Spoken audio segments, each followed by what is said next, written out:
The heavy mahogany doors of the grand ballroom swung shut, and for a heartbeat, the only sound was the rhythmic, splashing glug of vintage Cabernet staining a $100,000 silk hanbok. Before the matriarch could scream, the bride set the empty crystal glass down with a chilling, composed click. The guests didn't reach for their phones. They looked to the head of the table. The man standing there wasn't the devoted son they expected. It was Kang Jae-hyun, the ghost of Seoul. Within seconds, the most feared man in the underworld moved, not to defend his mother, but to shield his bride. The humidity in the ballroom that night was suffocating, the air thick with the scent of lilies and impending violence. Inside the Kang estate, it had been a perfect ceremony until 8:14 p.m. The orchestra's music stuttered to a halt, leaving only the sound of heavy breathing and the woman at the center who looked like a dark angel of vengeance. Amara St. stood perfectly still. Her form-fitting white lace gown was pristine, a sharp contrast to the deep, wine-soaked disaster she had just created on the woman beside her. Her hair was pulled into a neat low bun, her face a mask of calculated disrespect. "It's a better look for you, Mother," she whispered. The words barely carried across the silence, but the raw defiance stopped every elite guest dead in their tracks. Jae-hyun bolted from his seat just as Madame Han's hand rose to strike. "Security! Lockdown! Now!" Jae-hyun roared, catching his mother's wrist before it could connect with Amara's jaw. The ballroom erupted into organized chaos. Enforcers in black suits fanned out, now blocking the exits as the dragon lady of the syndicate recoiled in shock, her hands trembling against her ruined chest. The crystal chandeliers of the grand ballroom vibrated with a low, dissonant hum, reflecting off the polished marble floors like frozen lightning. Amara St. stood at the threshold, her hand resting lightly on the crook of Jae-hyun's arm, feeling the corded tension in his bicep through the fine wool of his tuxedo. To the 500 guests seated beneath the gilded arches, she was a striking vision in white lace, a masterpiece of poise and obsidian skin that commanded the eye. But to the inner circle of the Kang syndicate, she was a stain on a 1,000-year-old tapestry. As they began the long walk toward the head table, the air grew thick with a stifling, artificial silence. It wasn't the respectful hush of a wedding. It was the predatory stillness of a forest before a storm. From the corner of her eye, Amara caught the sharp, narrowed gazes of the family elders. The whispers started as they passed the third row, wasp-like stings of Korean dialect that they assumed she couldn't understand. "A desert flower in a garden of jade," one auntie hissed, her voice loud enough to carry. "He brings a commoner to sit on the throne of the dragon." Amara didn't flinch. She kept her chin parallel to the floor, her gaze fixed on the ornate high-backed chairs at the front of the room, where Madame Han Soo-jin sat like an empress carved from ice. Beside her, Jae-hyun's pace didn't falter, but his jaw remained locked so tight a vein throbbed at his temple. He was a man who ruled the docks and the shadows of Seoul with a single word, yet today he was forced to lead his bride through a gauntlet of his own bloodline's vitriol. "Look at her," another voice muttered from the shadows of a floral arrangement. "She thinks the lace makes her one of us. You can dress a crow in swan's feathers, but it still eats carrion." The barb was sharp, designed to draw blood, but Amara simply tightened her grip on Jae-hyun's arm, a silent signal of restraint. She felt the heat radiating from him, a protective fire that threatened to scorch the room if she gave him the word.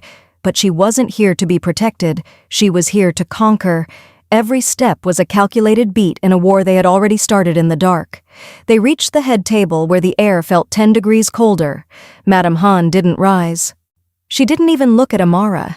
Instead, she adjusted her silk sleeves, her dark blue hanbok shimmering with the cold light of the sapphires at her throat. The dragon lady of the syndicate finally turned her head, her eyes scanning Amara with a clinical, dehumanizing gaze that dismissed her entire existence. "You are late to your own funeral, Jae-hyun," Madame Han said softly, her voice a silk-wrapped blade that ignored the bride entirely. "I am exactly where I need to be, Mother," Jae-hyun replied, his voice a low, vibrating rumble that caused the nearest guests to avert their eyes. He pulled out the heavy mahogany chair for Amara, his touch lingering on her shoulder for a second longer than necessary, a public declaration of allegiance that made the elder's whispers turn into indignant gasps. Amara sat, her posture immaculate, the white lace of her train spilling across the floor like a silent, defiant wave. She could feel the weight of Madame Han's hatred pressing against her, a physical force meant to make her wither. Underneath the table, hidden by the heavy linen cloth, Amara's fingers brushed against the small encrypted device tucked into the garter of her gown. She looked up, meeting Madame Han's icy stare with a faint, composed smile that didn't reach her eyes. The whispers in the room had reached a fever pitch, a cacophony of outsider and disgrace that echoed off the vaulted ceiling. The tension was a living thing now, coiled and ready to strike.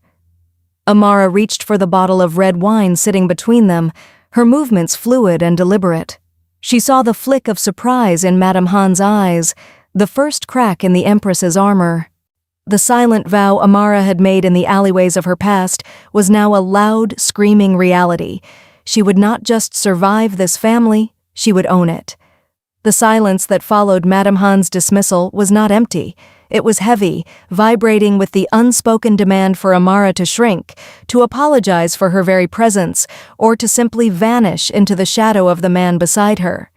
But Amara St. James had spent too many months studying the cracks in this foundation to be buried by its weight. She reached for the heavy crystal decanter, the dark, viscous liquid inside swirling like an ink-clouded omen. Across the table, Madame Han watched her with the bored detachment of a predator waiting for a smaller creature to tire itself out. To the matriarch, Amara was a temporary inconvenience, a fly trapped in the amber of her son's momentary infatuation. She smoothed the pristine silk of her dark blue hanbok, a garment that represented generations of untainted lineage and unyielding power. Amara lifted the bottle, her movements practiced and elegant. She didn't look at the guests or the enforcers fanning out with military precision toward the exits. She looked only at the woman who had, just 7 days ago, authorized a cleaning crew to ensure this wedding never happened. The stumble was a masterpiece of theater. As Amara leaned forward to fill the matriarch's glass, her wrist flicked with a sharp, calculated jerk. The red wine didn't just spill, it erupted.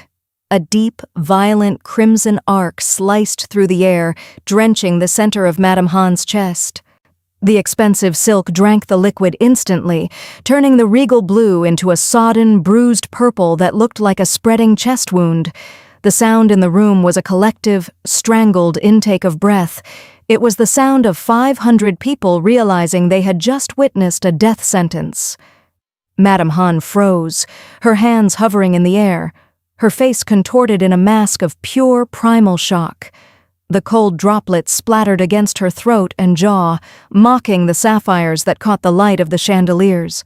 Beside her, the seated man in formal wear recoiled as if the wine were acid, his chair scraping violently against the marble in the sudden, deafening quiet. Amara didn't pull back. She didn't gasp, and she didn't offer a frantic, fawning apology. Instead, she slowly set the decanter back on the mahogany surface with a deliberate, echoing thud. She leaned in closer until she was only inches from the matriarch's face and let a faint, composed smile pull at the corners of her lips. It was a smile of absolute, terrifying clarity, the look of a woman who had just set the world on fire and was staying to watch it burn. "Oh," Amara whispered, her voice a low, steady anchor in the swirling chaos. "It seems the glass was as unstable as your loyalty, Mother." The insult was a physical blow. The room remained paralyzed, caught in the gravity of a power shift so sudden it felt like the floor had tilted. Every eye darted to Kang Jae-hyun. He was already stepping forward, his tall, well-built frame casting a long shadow over the table. His face was a landscape of tense, serious authority, his jaw set in a line of lethal intent. The guests waited for the explosion. They waited for the ghost of Seoul to drag his bride from the chair, to restore the family's honor with the violence that had built his empire. Madame Han found her voice, a shrill, trembling screech that broke the spell of silence. "Jae-hyun, look at what this creature has done!" she hissed, her hands shaking as she gestured to the ruin of her clothes. "Kill her! Remove her from my sight!" Jae-hyun reached the table, his hand descending toward Amara. The enforcers gripped their concealed weapons, sensing the shift in the air. But instead of the expected strike, Jae-hyun's fingers brushed reverently against Amara's shoulder. He didn't look at his mother. He looked down at the wine-stained table, then back at his bride's unwavering green eyes. The room held its breath as he reached into his breast pocket and pulled out a pristine white handkerchief. Slowly, with a calm that felt more dangerous than a scream, he didn't hand it to his mother. He used it to wipe a single stray drop of red from Amara's own white lace sleeve. The message was a thunderclap. This was not an accident. This was the red baptism. The alliance was formed, the war was declared, and the matriarch was no longer the one holding the blade. As Jae-hyun turned his cold, obsidian gaze toward his mother, the air in the room didn't just chill, it froze. The coronation of the outsider had begun, and the first sacrifice was already bleeding crimson onto the floor. The ballroom was a tomb of gilded silence, the air vibrating with the unspoken shift of power that had just occurred. Madame Han stood paralyzed, the dark wine dripping from her silk sleeves onto the white linen like slow, rhythmic heartbeats. Her face, usually a mask of impenetrable porcelain, was contorted into a jagged display of fury and disbelief.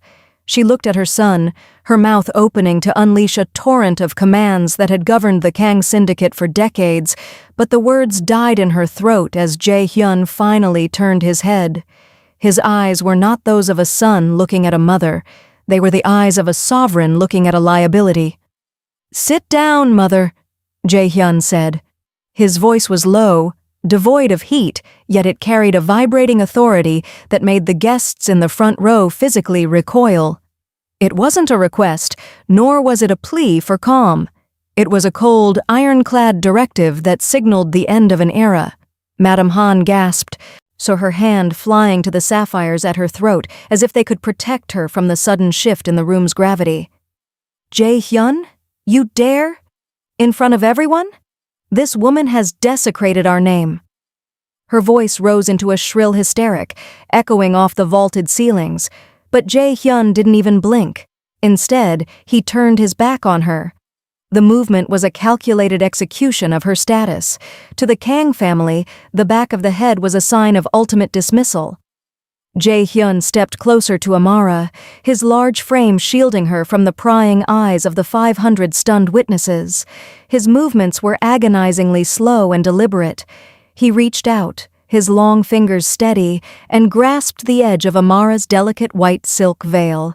With the tenderness of a man handling a rare, lethal glass, he adjusted the lace, smoothing it over her hair and tucking a stray obsidian curl behind her ear. His touch was a public sanctification. In this world of violence and rigid hierarchy, he was telling every capo, every elder, and every rival present that the woman in the white dress was his only priority. Amara looked up at him, her green eyes reflecting the cold fire of the chandeliers. She saw the ghost of Seoul looking back at her, but she also saw her partner, the man who had spent the last 6 months helping her build the very gallows they were currently standing on. She didn't look at the ruin of the matriarch behind him. She kept her focus on Jae-hyun's face, her own expression one of unsettling, regal calm. "Your veil was crooked, my queen," he murmured, his voice loud enough to be heard by the silent guests at the head table. Madame Han let out a choked, broken sound, half sob and half shriek. "She is an outsider! She is nothing! Security! Why are you standing there? Seize her!" At the edges of the room, the men in tailored dark suits shifted with military precision, but they didn't move toward Amara. Their eyes didn't even flicker toward the dripping matriarch. Instead, they looked toward Jae-hyun's right-hand man, who stood by the exit with a sleek tablet and a face as flat as obsidian. The realization hit Madame Han like a physical blow. The men standing guard were no longer hers. The palace had been taken from within, and the keys had been handed to the woman who had just doused her in wine. Jae-hyun finally looked back over his shoulder at his mother, his expression entirely hollowed out of mercy. "The wine was a warning, Mother. The next time you rise without my permission, it won't be Cabernet staining your silk. It will be the truth about what you've done to maintain your purity." Madame Han's face went the color of ash as the air left her lungs. She slumped back into her mahogany chair, the wine-soaked silk sticking to her skin like a shroud. She was no longer the dragon lady. She was a relic of a regime that had just been dismantled in front of the world. Jae-hyun turned back to Amara and offered his hand. "The ceremony is over," he announced to the frozen room. "The reign has begun." As Amara placed her hand in his, her faint smile widened just enough to show the predator beneath the lace. She wasn't just a bride, she was the architect of the new world. The air in the private tea room of the Kang estate had been thick with the scent of jasmine and ancient wood, a deceptive tranquility that masked the lethal intent beneath. It was exactly 7 days before the wedding, and Amara had sat across from Madame Han, observing the elder woman's hands, steady, practiced, and entirely devoid of warmth as she poured the pale liquid into a delicate porcelain cup. "In our culture, tea is a bridge between the guest and the host," Madame Han had said, her voice a soft purr that didn't reach her cold obsidian eyes. "But for some, the bridge is too long to cross." Amara had looked at the steam rising from the cup, her instincts already screaming. She had spent months navigating the treacherous waters of high society politics, and she knew the weight of a forced invitation. Madame Han had spent the afternoon discussing the necessity of purity and the burden of legacy, her words laced with the same sharp, elitist barbs that would later echo through the wedding ballroom. "Drink," Madame Han urged, her posture immaculate as she gestured toward the cup. "It is a rare blend. It clears the mind of unrealistic aspirations." Amara reached for the cup, her fingers grazing the cool porcelain. She saw the faint, expectant flicker in the matriarch's gaze, a predatory stillness that confirmed her suspicions. Amara didn't drink. Instead, she leaned back, letting the cup rest in her palm as she looked Madame Han directly in the eye. "It's a beautiful set, Mother," Amara said, her voice a calm, low anchor. "It would be a shame if something happened to the lineage of the tea, much like the lineage of the family." The shadow of a movement near the sliding shoji screen caught Amara's eye, the silhouette of an enforcer waiting for the toxin to take hold. It was a subtle, metallic scent, faintly bitter like crushed almonds, masked by the floral jasmine. It was a classic cleaning method, a sudden heart failure that would be dismissed as the stress of an outsider trying to climb too high. With a composed, unsettling smile, Amara tilted the cup. She didn't bring it to her lips. She poured the tea slowly into the base of a nearby bonsai tree. The silence in the room became a physical weight. Madame Han's expression didn't change, but the rigid, coiled tension in her broad shoulders betrayed her violent panic. "I prefer my tea without the aftertaste of desperation," Amara whispered. Before the matriarch could signal the man behind the screen, the heavy oak doors of the tea room were thrown open. Jae-hyun stepped inside, his presence an impenetrable wall of authority that immediately shifted the gravity of the room.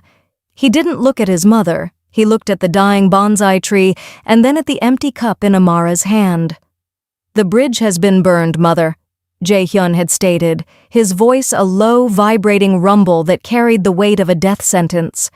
Amara stood up, smoothing the emerald green silk of her blouse, a stark contrast to the broken woman Madame Han had expected her to be.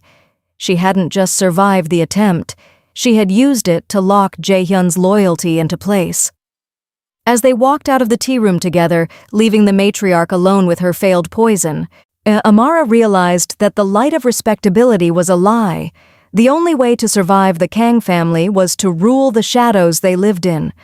Back in the present, as the wine-soaked Madame Han slumped in her wedding chair, Amara felt the echo of that bitter jasmine. The tea room had been the rehearsal, the wedding was the execution. The dragon lady had tried to clear her mind of aspirations, but instead she had given Amara the very evidence needed to dismantle her empire, The memory of the poisoned tea was the fuel behind Amara's current cold smile, a reminder that in this house, the only thing more lethal than the shadows was a bride who refused to die. The heavy mahogany doors of Jae-hyun's private study clicked shut, sealing out the muffled echoes of the wedding celebration that had turned into a funeral for his mother's reputation. Amara walked toward the massive desk, her white lace train whispering against the Persian rug, a sharp contrast to the cold, clinical energy of the room. Jae-hyun stood by the floor-to-ceiling window, looking out at the sprawling, rain-soaked skyline of Seoul, his silhouette an impenetrable wall of tension. "The tea was the beginning, Jae-hyun," Amara said, her voice a low, steady anchor in the silence. But Madame Han wasn't just trying to remove an outsider. She was trying to hide a rot that goes much deeper than blood purity. She pulled a secondary folder from a concealed compartment in her bridal clutch, a sleek encrypted drive that contained months of meticulous data gathering. She set it on the mahogany surface, the light of the desk lamp catching the sharp, intelligent glint in her green eyes. During her years navigating the treacherous waters of high society politics, she had honed a specific attention to detail, a skill that allowed her to see the shell corporations where others saw legitimate charity fronts. Jae-hyun turned slowly, his obsidian eyes searching her face, watching for any sign of the fear he usually saw in those who crossed his family. He found only a fierce, predatory clarity. He walked to the desk and opened the files, his jaw clenching as the numbers began to tell a story of absolute betrayal. "I spent 5 years running campaign finances," Amara explained, pointing to a specific column of expenses on the digital screen. "I know what it looks like when a ledger is bleeding out.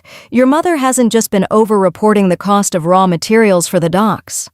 She's been funneling the excess margin into a private holding company in Delaware." Jae-hyun's expression tightened imperceptibly. "How much?" $12 million over the last 4 quarters, Amara stated flatly.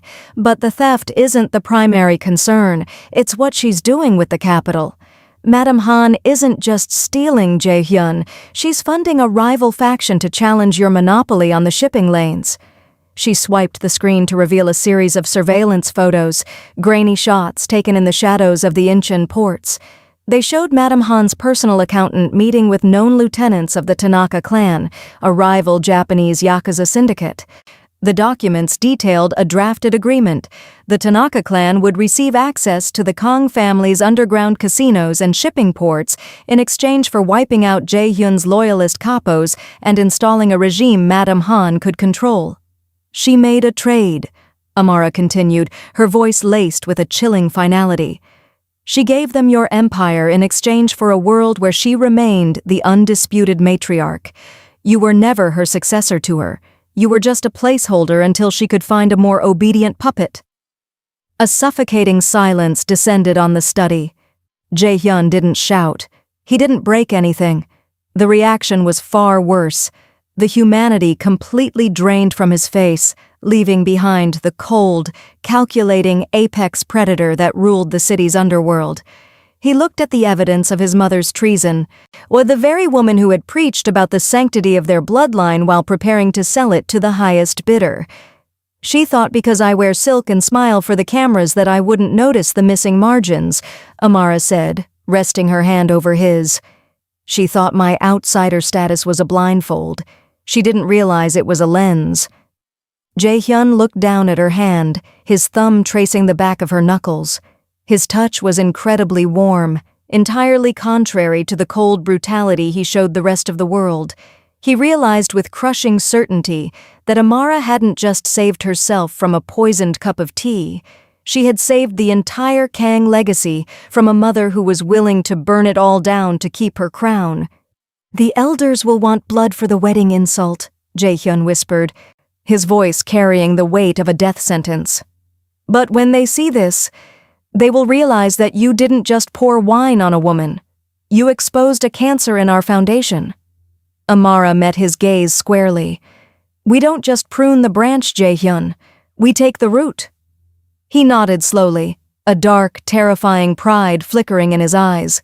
The ghost of Seoul and his black bride were no longer separate entities. They were a unified front, an empire of shadows and light that was about to rewrite the rules of the city. He closed the laptop, the click echoing like a judge's gavel. "Let's go back out there," he commanded. "I want my mother to see the face of the woman who just ended her world." The heavy, gilded doors of the estate's inner council chamber groaned shut, sealing the world away and leaving a suffocating silence in their wake. Inside, the air was thick with the scent of old paper, cold stone, and the undeniable chill of a grave.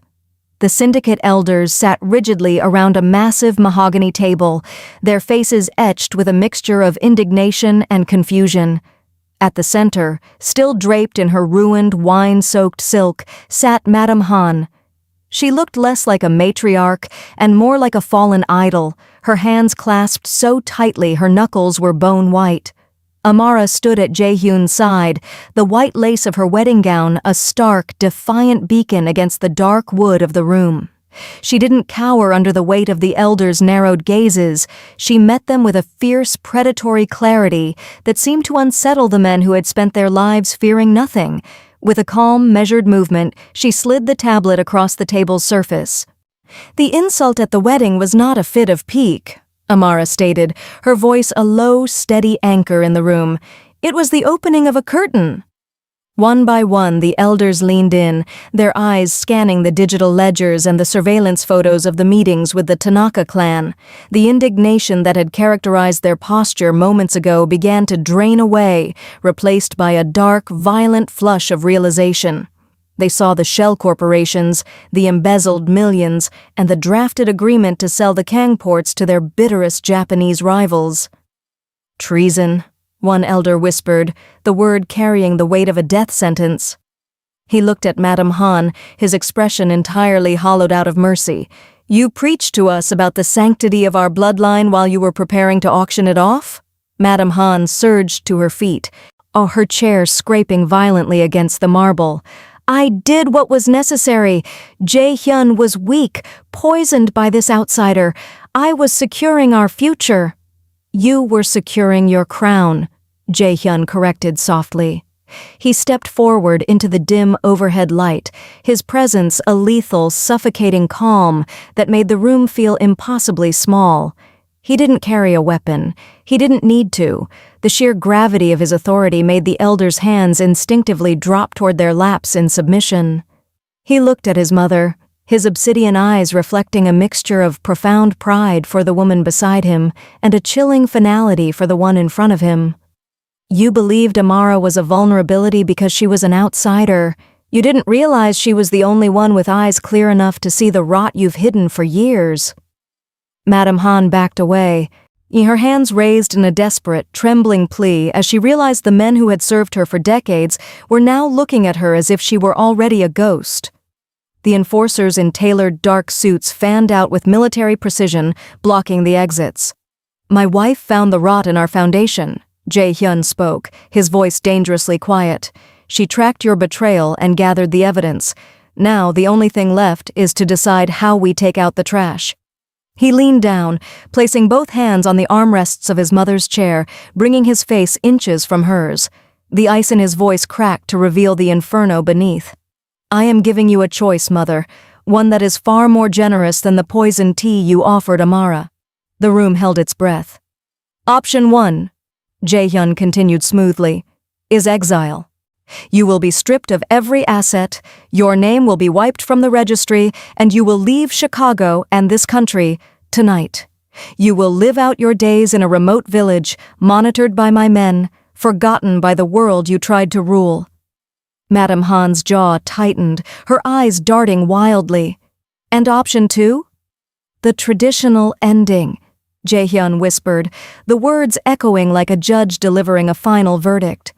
"We have incinerators at the Southside facility that burn at 2,000 degrees. You would simply cease to exist. A quick release for a woman who spent her life causing slow, agonizing pain." A suffocating silence descended on the chamber. Madame Han looked at the elders, then at her son, and finally at Amara.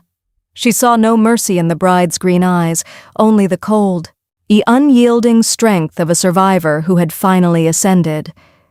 The dragon lady began to weep, a pathetic broken sound that echoed off the frozen stone walls. She realized with crushing certainty that Jae-hyun and Amara had rewritten reality. "The choice is yours," Jae-hyun commanded into the silence. "But choose quickly. My wife has a new empire to build, and we don't have time for relics." The heavy doors of the council chamber had barely closed behind the disgraced Madame Han before the atmosphere shifted from execution to interrogation. The syndicate elders, men whose faces were maps of old scars and even older prejudices, turned their attention toward the woman in the white lace gown. To them, she was a ghost who had somehow seized the scythe. Amara didn't wait for them to speak. She knew that in this room, silence was a vacuum that would eventually be filled by their doubt. She walked back to the head of the mahogany table, her posture immaculate, and placed her hands flat on the polished surface. "I know what you see when you look at me," Amara began, her voice a low, resonant anchor that cut through the lingering tension. "You see a disruption. You see a woman whose blood doesn't match the portraits in the hall. You see a risk." The oldest of the elders, a man whose hands trembled with age but whose eyes remained as sharp as a ritual blade, leaned forward. "You have exposed a traitor, yes, but that does not make you one of us. The Kang legacy is built on 1,000 years of tradition. You are a brilliant outsider, but you are still an outsider." Amara offered a faint, composed smile, the same one she had worn while drenching the matriarch in wine. "Tradition is a beautiful thing until it becomes a cage. Madame Han was so blinded by the past that she was willing to sell your future to the Japanese just to keep things the same. You don't need pure blood to survive the next decade. You need capital that can move faster than a bullet." She swiped the screen of the tablet, projecting a series of complex financial maps onto the wall. "The 12 million Madame Han embezzled was just the beginning. I've spent the last 6 months tracing the syndicate's laundering operations through the Southside construction developments and the municipal contracts. Your current system is leaking 30% of its potential profit to middlemen who are too afraid of the old ways to innovate." The elders shifted, their gazes drawn to the numbers despite themselves. "I have already drafted the restructuring," Amara continued, her voice growing colder, more commanding. "By moving our real estate acquisitions into the offshore holding companies I've established in the Caymans, we can bypass the federal oversight that has been choking the docks for years. I can double your legitimate margins by the 3rd quarter. I'm not asking for your permission to stay. I'm showing you the price of my departure." She leaned in, her green eyes locking onto each of them in turn. "If I walk out of this room, I take the encryption keys to those accounts with me. I take the evidence of the Tanaka plot, and I take the only mind in this building capable of navigating the global market. My ransom is simple: total control over the syndicate's financial and legitimate sectors. You keep the streets, I keep the light." A heavy silence descended. These men were used to negotiating with threats of violence, but Amara was negotiating with the one thing more powerful in the modern world: absolute financial dominance. They looked at Jae-hyun, seeking a sign of protest, but the ghost of Seoul simply stood behind his bride, his arms crossed, his expression one of dark, terrifying pride. "She found the rot you missed," Jae-hyun stated, his voice a low rumble that settled the matter. "She saved the empire while you were busy debating the color of her skin. The question isn't whether she belongs at this table. The question is whether this table can afford to lose her." The oldest elder looked at the projections on the wall, then back at Amara. For the first time, he didn't see a black bride or a political trophy. He saw an apex predator. He saw the future. "The numbers do not lie," the elder conceded, his voice raspy. "Madame Han was the past. Perhaps it is time we see what the outsider can build." Amara didn't exhale in relief. She simply nodded, her hand tracing the flawless line of her jaw. She had just bought her place in the dynasty, not with a dowry, but with the sheer force of her intellect. The black bride's ransom had been paid in full, and as the elders lowered their heads in a reluctant final submission, Amara knew she was no longer a guest in this fortress. She was its architect. The months that followed the wedding were not characterized by the quiet peace of a honeymoon, but by the cold, surgical precision of a harvest. The Kang estate, and once a thicket of stagnant traditions and hidden treasons, began to transform under Amara's watchful eye. She and Jae-hyun moved through the syndicate like a single blade, separating the dead wood from the living tissue of their empire. The pruning began in the accounting offices of the Southside Construction Developments. Amara didn't use enforcers to send her first message. She used a silver pen and a stack of forensic audits. Victor Rossi's equivalent in the Seoul docks, a veteran capo named Park who had served Jae-hyun's father with a loyalty that was more about inertia than integrity, was the first to fall. He had been over-reporting the cost of raw steel for 3 decades, funneling a steady stream of respect back to the exiled Madam Han. When Amara summoned him to her study, she didn't offer tea. She offered him a printed list of his offshore transactions and a choice: signed retirement or a permanent residence in the concrete foundations of his latest project. Jae-hyun stood by the window during these meetings, a shadow of lethal authority that reinforced his wife's every word. The men in the syndicate began to realize that the Black Bride wasn't just a political trophy or a temporary infatuation. She was the architect of their new reality. Those who had whispered outsider in the hallways of the wedding now found themselves sweating under her green-eyed scrutiny. By the second month, the old ways were being systematically dismantled. Amara replaced the archaic cash and ledger system of the underground casinos with an encrypted blockchain network that tracked every won and lost one in real time. The leakages that had sustained a dozen corrupt lieutenants vanished overnight. When the mid-level soldiers grumbled about the loss of their unrecorded bonuses, Jae-hyun handled the dissent. He didn't shout. He simply invited the most vocal critics to the Southside meatpacking facility, the same cavernous tomb of stainless steel and frost where his mother's dreams had been incinerated. They emerged from those meetings with a newfound appreciation for Amara's digital efficiency. In the 3rd month, the focus shifted to the garden itself, the social and political ties that Madam Han had cultivated like poisonous ivy. Amara hosted a series of private dinners, but the guest list was no longer restricted to the aging elite of the Incheon ports. She invited tech magnates, international logistics experts, and young, hungry politicians who saw the future in global trade rather than isolationist tradition. She used the meticulous attention to detail she had honed in high society politics to flip their allegiances, offering them a share of the Kang family's legitimate future in exchange for burying the ghosts of their past. The Tanaka clan, sensing the change in the wind, attempted to bridge the gap Madam Han had left behind. They sent an envoy to the estate, a man who spoke of blood purity and mutual respect between neighbors. Amara met him alone in the courtyard, her posture immaculate in a tailored charcoal jacket. She didn't let him finish his prepared speech. Instead, she handed him a folder containing the coordinates of every Tanaka shipping container currently being held in international waters by the authorities she had tipped off. "The rules of the street have changed," Amara told the envoy, her voice a low, steady anchor in the evening air. "You aren't dealing with a grieving son anymore. You're dealing with a global conglomerate." Jae-hyun appeared at the edge of the courtyard as the envoy scrambled away, his eyes blazing with a mixture of dark adoration and profound pride. He reached out, brushing a stray lock of hair behind her ear, his thumb tracing the flawless line of her jaw. "You've pruned them all, haven't you?" he murmured. "The garden is finally clear, Jae-hyun," Amara replied, resting her hand over his. "The rot is gone. Now, we can finally build something that doesn't need to hide in the shadows." The season of blood and bureaucracy was ending. The whispers had stopped. The elders had either retired or been silenced. As the sun set over the limestone and black iron fortress of the Kang estate, the transition was complete. They were no longer just a mafia boss and a runaway wife. They were an empire, and the city was beginning to realize that the most dangerous thing in the world was a king who had finally found his queen.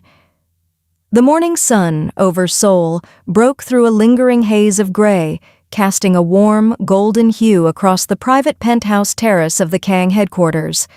The city below was a sprawling tapestry of glass and steel, already humming with the frantic energy of a new day. Yet up here, the air was dead silent. 14 months had passed since the night the Black Bride had drenched the old regime in wine. In the eyes of the public, the Kang Syndicate had undergone a miraculous corporate restructuring, shedding its skin of scandal to emerge as a legitimate global powerhouse. But within the hidden, heavily guarded walls of the Underworld, the truth was far more potent. Amara St. James stood at the edge of the balcony, her posture immaculate, her hands resting lightly on the cold limestone railing. She wore a tailored emerald green silk blouse that caught the light, a sharp contrast to the broken woman who had once navigated the treacherous waters of high society politics. She wasn't just Jae-hyun's wife. She had become the architect of the syndicate's legitimate future. Jae-hyun controlled the streets and the shadows, but Amara controlled the light, using a meticulous attention to detail to manage the family's real estate acquisitions and charitable fronts. Jae-hyun stepped out onto the terrace, his heavy leather shoes clicking rhythmically against the stone. He didn't look like a man who had rushed. He looked like a man who had finally found the missing piece of his empire. He stopped beside her, his presence an impenetrable wall of lethal authority, and placed a hand gently on her shoulder, a silent testament to their unbreakable front. "The quarterly reports are balanced," Amara said, her voice a low, steady anchor that carried a commanding edge. "The Tanaka remnants have been absorbed, and the shipping lanes are clear. The rot has been replaced by a foundation that can actually hold weight." Jae-hyun smiled, a dark, terrifying expression of pride and adoration. He reached down, brushing a stray lock of hair behind her ear, his thumb tracing the flawless line of her jaw. "You handled the transition brilliantly," he murmured. They spent decades trying to play the perfect game of tradition, shrinking themselves to fit into a respectable, stagnant world. They believed the light was safe and the shadows were dangerous. "But the light almost killed us," Amara whispered, the reality of their journey settling over her. "The shadow saved us."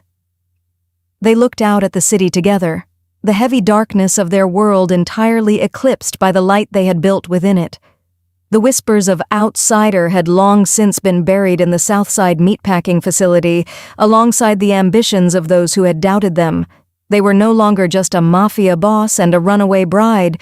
They were an empire, a unified force that had rewritten the rules of survival. "What happens now?" Amara asked, her green eyes locking onto his with a fierce new strength. "Now, we rule," Jae-hyun said, his voice a fierce protective vow.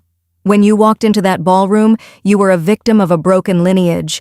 Today, you walk out as the matriarch, and this city belongs to you." Amara turned her palm upward, lacing her fingers tightly through his. She had embraced the darkness that saved her, dismantling the corruption of her past to secure her family's future. True power, she realized, wasn't found in living a pristine life. It was forged by ruling the shadows without fear. "Take me home, Jae-hyun," she whispered. As they turned their backs to the skyline and walked toward the heavy glass doors, the city below continued its frantic pace, unaware that its true masters were no longer hiding in the alleyways. They were standing in the sun, an undisputed king and queen of a new obsidian empire. God help anyone who tried to tear it down.